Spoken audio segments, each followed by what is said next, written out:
of politics. Last week, Here and Now End Insight commentator Jamie Kuhn scoffed at a Republican bill that would require Wisconsinites to provide a photo ID at the polls in order to vote.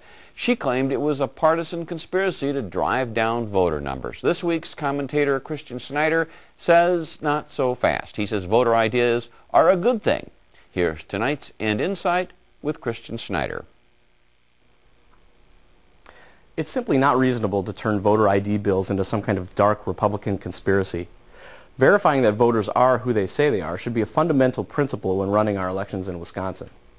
There's a book I read to my 3-year-old daughter called Duck for President, where a duck decides to run for president of his farm.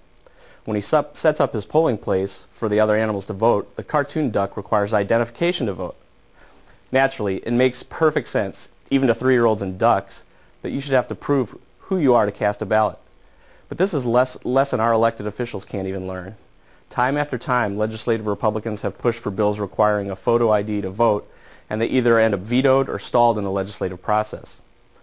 Opponents of a photo ID requirement argue that vote fraud is a problem that doesn't exist. But that's the point.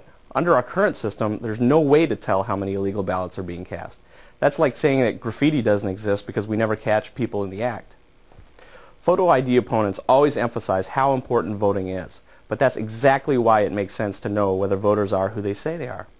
Every invalid vote cancels out the ballot of someone who voted legally. In a day where you need to show a photo ID to rent a movie or cash a check, it only makes sense to require it for casting a ballot. If your vote is illegally canceled out by a duck, then you should be the one crying foul. Christian Schneider, please remember that Christians and all of our commentators' opinions are their own and not necessarily those of Here and Now.